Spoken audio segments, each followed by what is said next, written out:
this current pandemic is a wake-up call for us as a people. It's a wake-up call because we're not ready. I'm not ready. I don't know if you're ready, but I think there's always things we can do to be more ready. Are we, though? Are we alert and oriented? Do we realize who we are? That we're Christ's purchased possession, that we are medical missionaries. We're told every Seventh-day Adventist is called to be a medical missionary. If you're dealing with a patient and you're asking them questions and they're giving you answers that seem to be irrational, seem to be even harmful thoughts, you need to be aware of that because bad things can happen. To give you an example, I can remember working one night. I had the night shift in nursing school, working on a kind of a intensive care type unit. And I went to see two patients. They were sharing a room and they seemed to be okay. I checked their blood pressure and their vital signs. They seemed to be stable. They seemed to be doing all right. But about an hour later, I heard screaming coming from this room.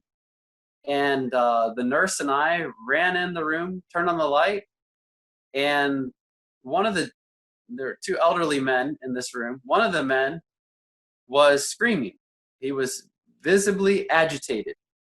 And his roommate was walking around the room with his water pitcher. And we had always a water pitcher and a cup so they could pour their water and they could drink through the night as they needed to.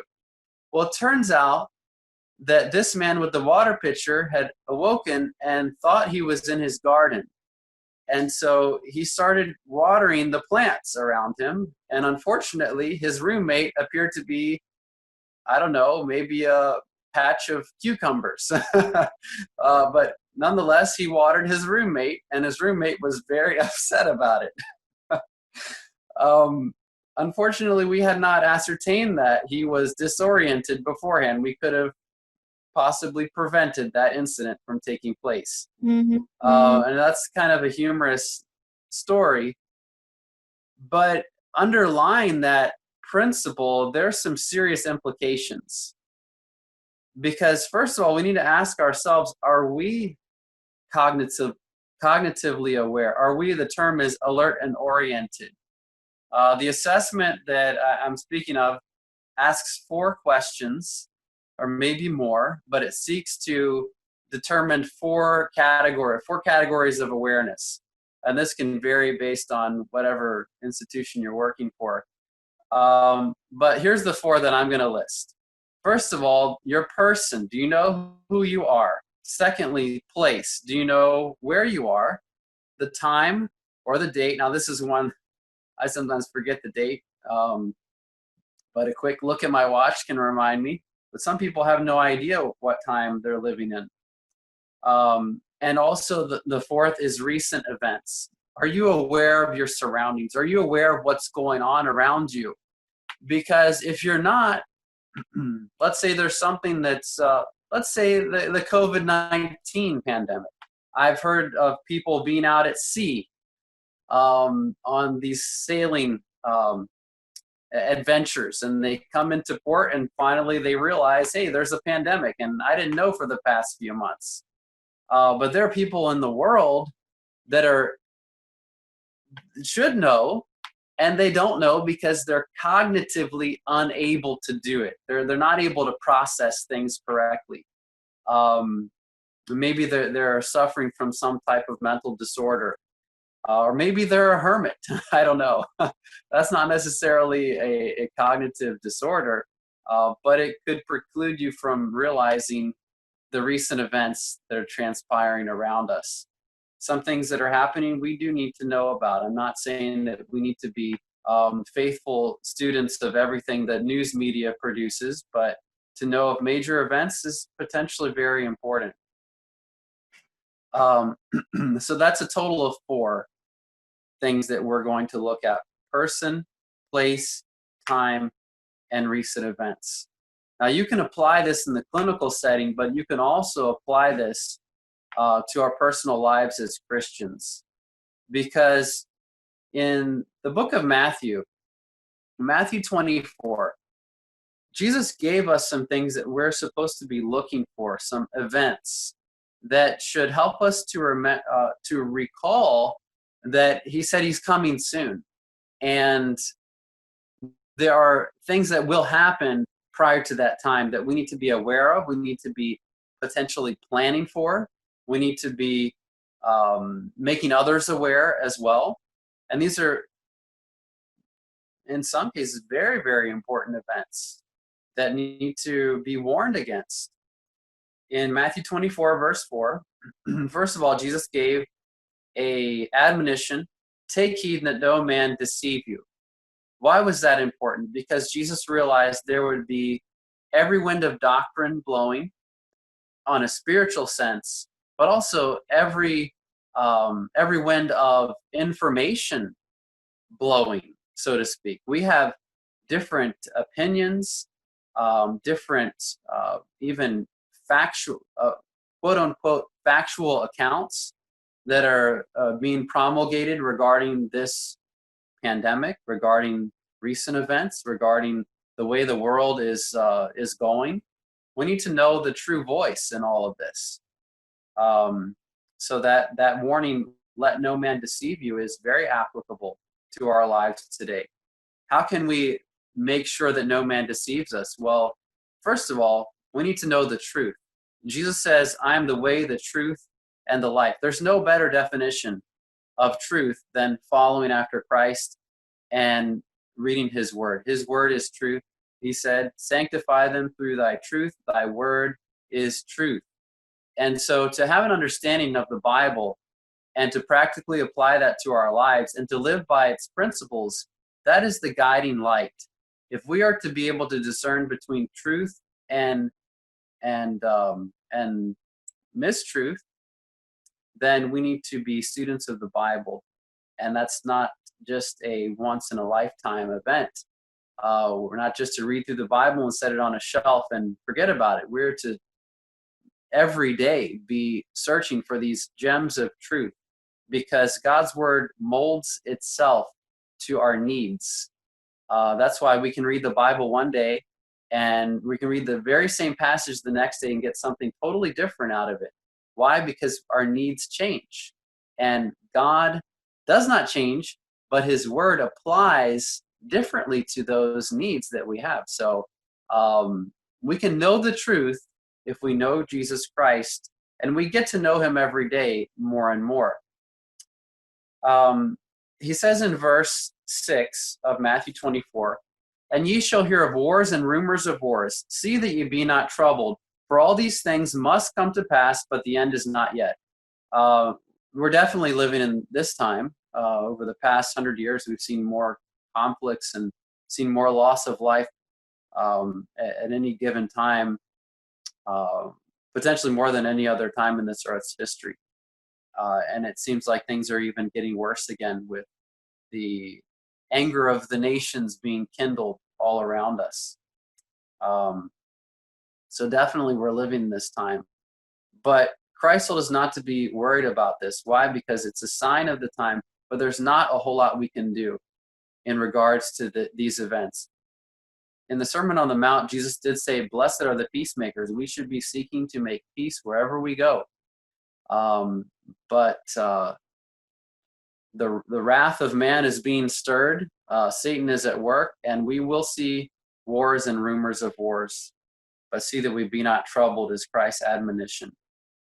In Matthew 24, verse 7, it says, for nation shall rise against nation, and kingdom against kingdom.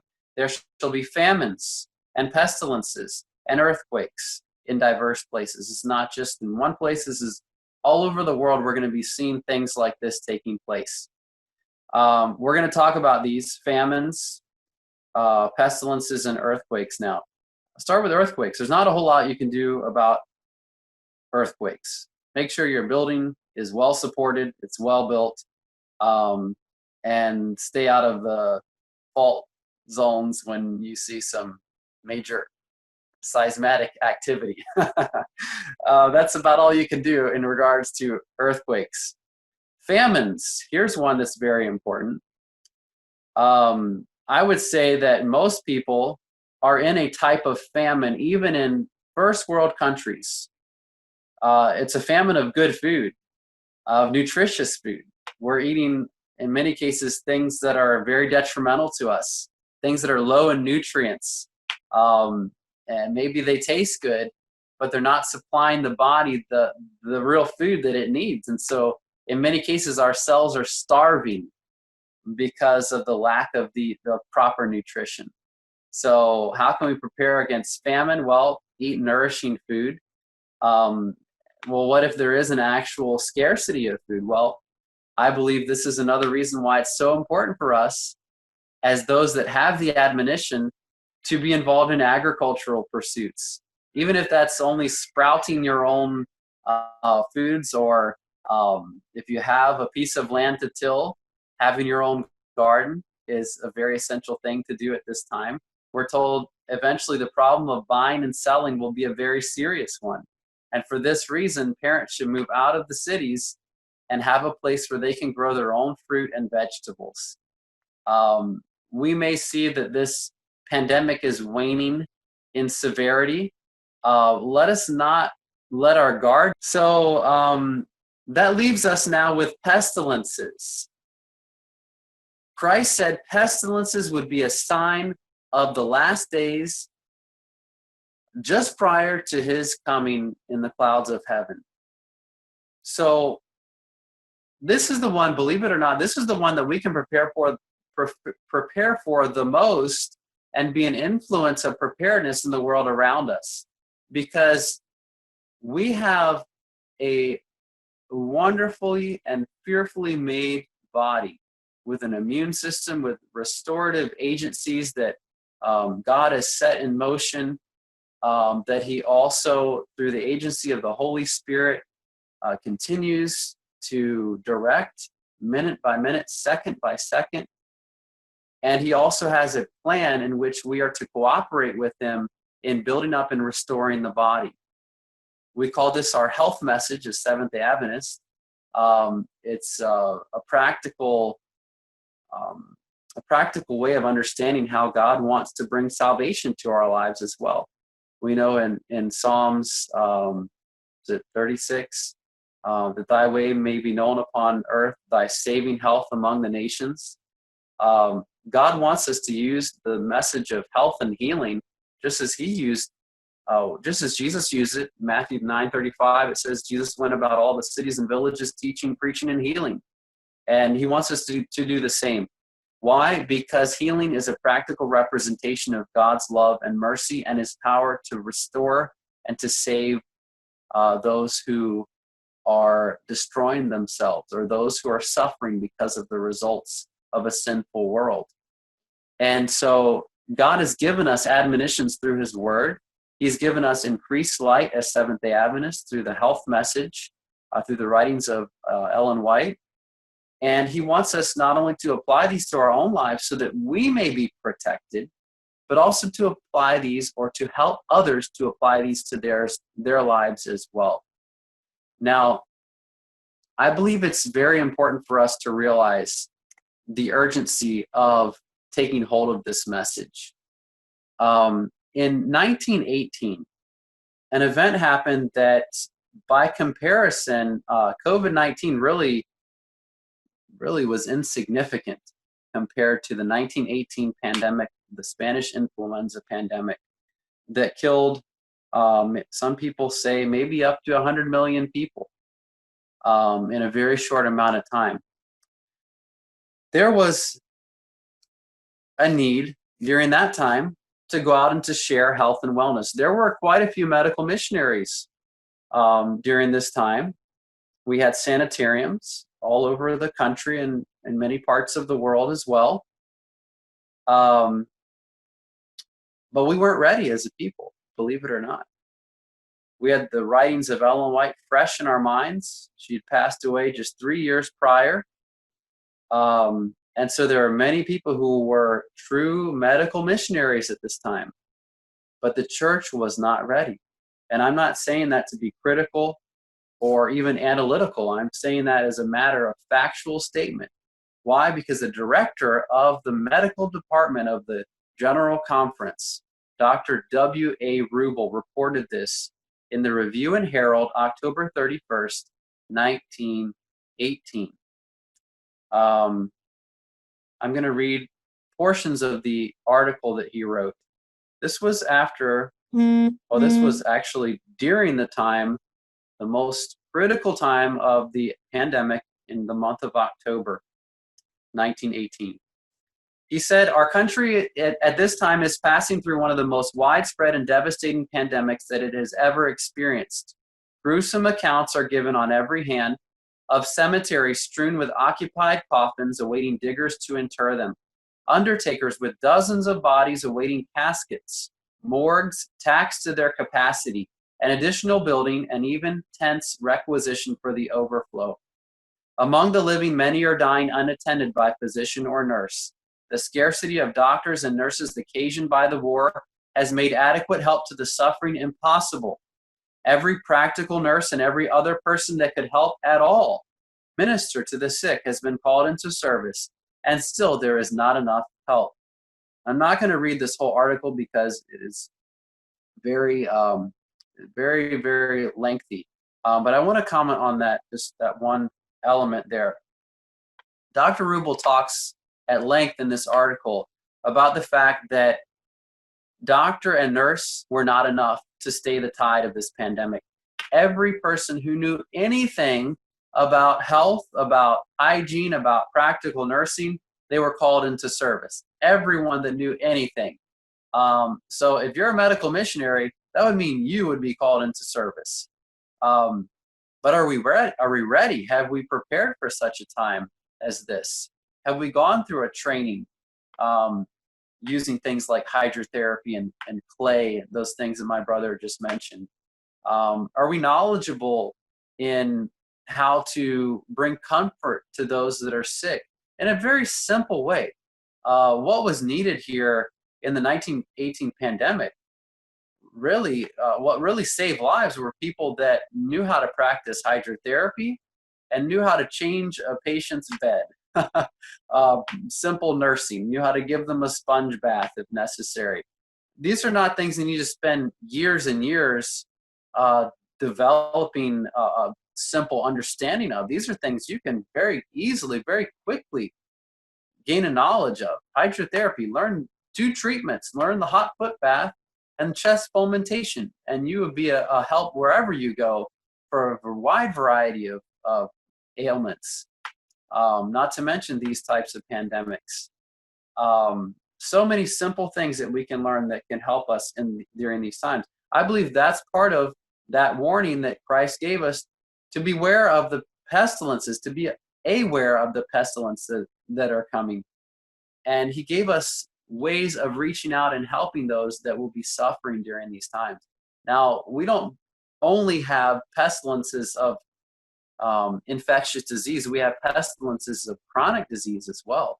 And we know that we need to be helping people with that as just as importantly as these times of infectious disease pandemics. I'm going to start reading again now. It says, many cases of the disease, even among our own people, have been neglected because of lack of someone to minister to them. Our sanitariums are crowded with these cases, and many nurses, doctors, and others have contracted the disease. It says here, it's Dr. Rubel speaking, look at the curtailing of opportunities for carrying the gospel to the world as occasioned by influenza. Churches and all public meetings closed.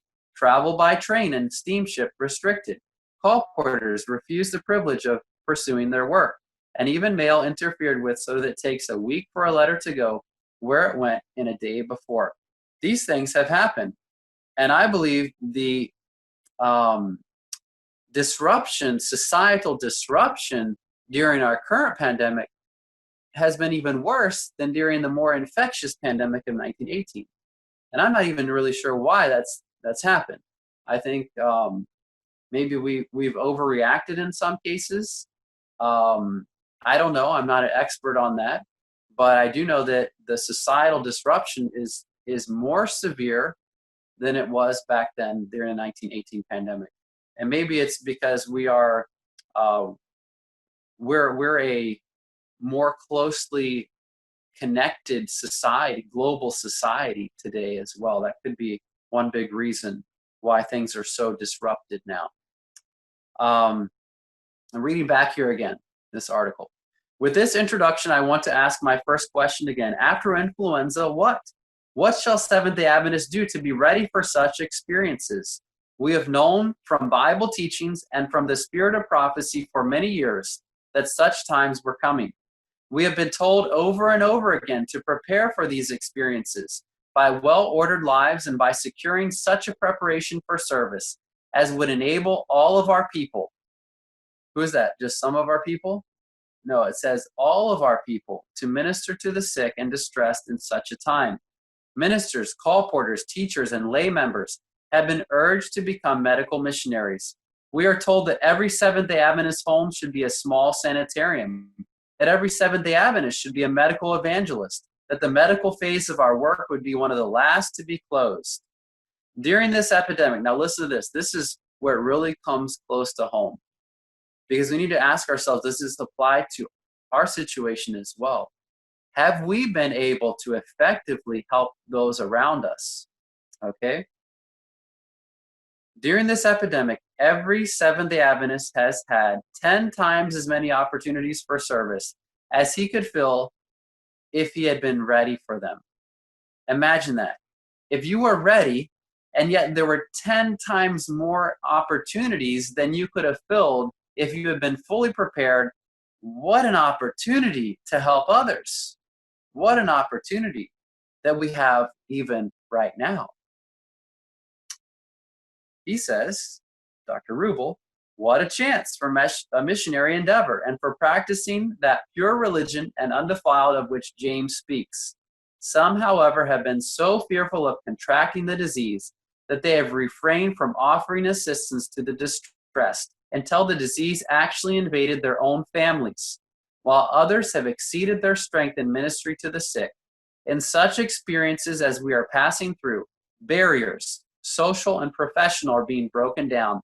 What a sick person or the family of a sick member wants is someone that can and will do something for them. It matters not whether the helper be white or black, Christian or heathen, rich or poor. The doctor and the nurse no longer hold the preeminence they have held hitherto. The practical nurse, or listen to this, anyone who can do things is in demand. Can you do things? Can I do things? If so, what things? Are these the things that people need right now?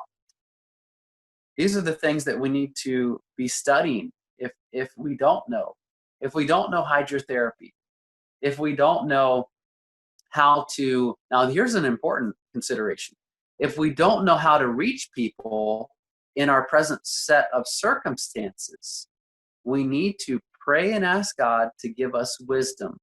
Why? Because every good and every perfect gift comes from Him.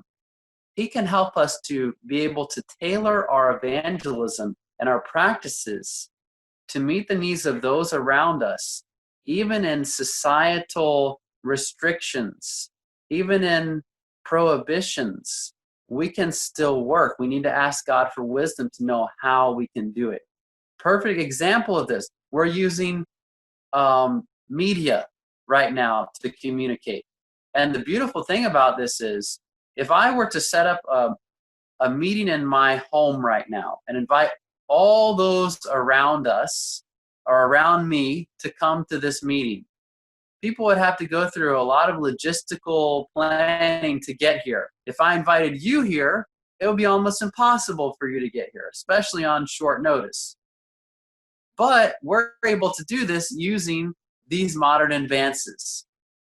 So think about ways that you can use media, social media, whether it be Zoom, Facebook, whatever it is, to be able to promulgate this message. You can at the very least give educational discourses. But there again, you could teach hydrotherapy. You could have someone come and to teach practical tools that you can use, or your neighbors can use, or those around you. your friends, your colleagues, invite them to a seminar, online seminar. I can tell you from personal experience, we have to be flexible. There was a recent article that was written, I believe it was in Forbes or one of the financial journals in New York. And it was asking the question, what businesses will survive after COVID-19? And the two things that they came up with that were principles that had to underlie successful business, survival during this time is innovation and flexibility. Innovation and flexibility. So for instance, the department stores that we have in the US, like JCPenney and Sears and Macy's, and these big stores have a lot of items and depend upon a lot of people coming through to generate revenue. They're not doing very well right now. Why? Because their business model has been shut down due to quarantines and restrictions and stay-at-home orders. But the businesses that are thriving are those that are very flexible, those that are able to seize upon circumstances as instruments to work. And we're told in the book Ministry of Healing, by the way, if you have not read the last 4 chapters in the book Ministry of Healing recently, and you're struggling with discouragement or with asking, Lord, what do you want me to do even? Read the last 4 chapters of the book Ministry of Healing. You will have all the information in there that you need to go forward in this work. One of the things it says in one of those chapters is men of stamina and women of stamina, of course, are needed, who will not wait to have their way smoothed out before them. We're also told by Sister White that we're to seize upon these circumstances as methods by which to work. So we're looking at this on a business model. If we want to be successful, we need to be able to transition maybe the way in which we're doing things. And we need to be innovative. That's really the bottom line. So I was invited up to Maine, the state of Maine, just recently, and I had been booked for a number of different public health evangelism venues. My family and I went up with some trepidation. We were wondering what was going to happen because the pandemic was starting to, the epidemic at that time was starting to really catch on here in the U.S., or at least we were doing more testing and we were finding out more people were infected with it. And so we still went up because we were praying and we asked the Lord to really guide us. We didn't want to make our own decision based on the circumstances. But when we got up there, I did a total of, I think, 3 meetings and everything else was canceled. And our commitment was still for 2 more weeks. And so I prayed about it and I came up with the idea that we should do a children's program, online children's program dealing with health. If you'd like to watch, this whole series is available now. You go to kidstalk.health. So KIDSTALK, kidstalk.health, HEALTH. You can watch the whole series. Please share it with as many people as you can. Watch it yourself, be benefited, be blessed. It was really an amazing project because although we were shut down in a number of, that's it right there, kidstalk.health. Thank you. I see it on the screen. Even though we were prohibited from doing things in the regular fashion that we used to do things, we seized upon the opportunities, the circumstances, and we did something a little different. But I believe we reached more people through these means than we were able to reach had we had those meetings, those public meetings. I did some online type seminars. It was a tremendous blessing for me because I was able to transition in the way that I do things due to that flexibility. And also I have tools now that I can use that I haven't had before. Which is an online podcast and the Kids Talk Health series and all these things. So we need to be flexible. We need to realize that God will help us in our circumstances, not to sit at home and say, well, I was just canceled. My seminar was just canceled. I guess I can't do anything. God wants us to be minute men and minute women.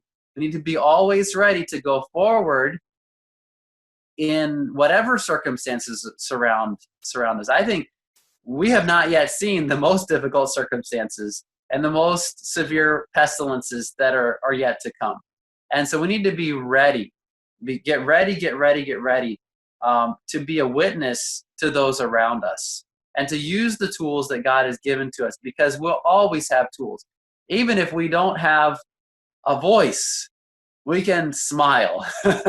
That's a tool of medical missionary evangelism. You know, the oxytocin that's released when you see someone smile can rebuild any tissue, any organ in the body can be rebuilt because of the mesenchymal stem cells that come out of the bone marrow and are reacted upon by oxytocin, the love hormone, the positive emotion hormone, and can rebuild parts of the body that are crying for help because of the interleukin 6 inflammatory compound that's produced by these organs or tissues. It's amazing.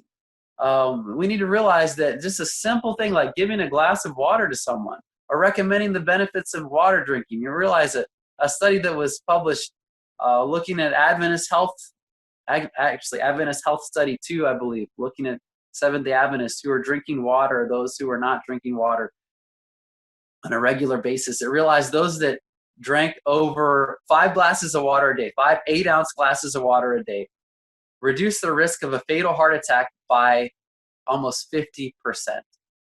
50% risk reduction. So truly amazing. These simple things that we can learn, that we can help people with.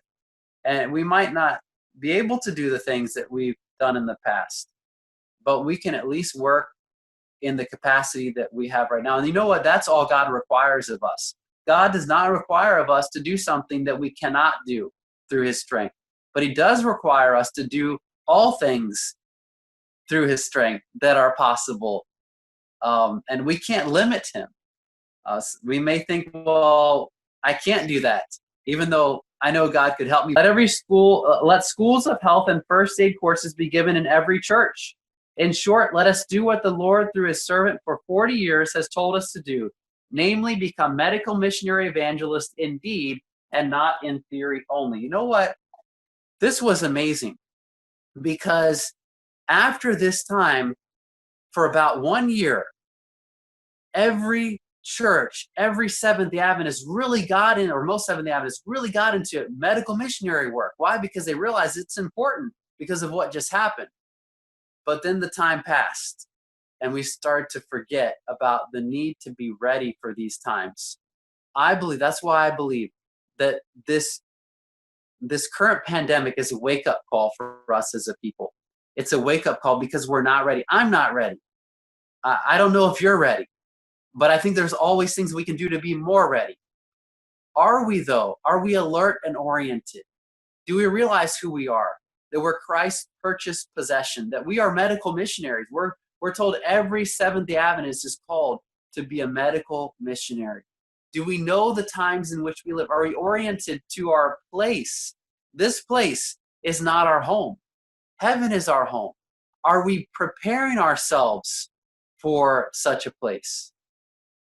Are we aware of the times in which we live? Are the current events around us? And we need to realize that these really need to be qualified. Are we aware of the current events that are transpiring that bring to our minds our redemption is drawing nigh? Are we aware that famines, earthquakes, pestilences, these things that Jesus warned us against, are we ready for these things? Are we preparing for these things? Are we aware that they're happening around us? Because if we're not, we're not going to be having the urgency that we need to be prepared for the times in which we're shortly to go through that will make COVID-19 pale in comparison. So we need to be ready. And to be ready means, most of all, on a foundational level, being close to Jesus Christ, the author and finisher of our faith. thank you all so much for giving me some time to share. I hope you're encouraged and blessed. And by God's grace, let this not be the last time we meet.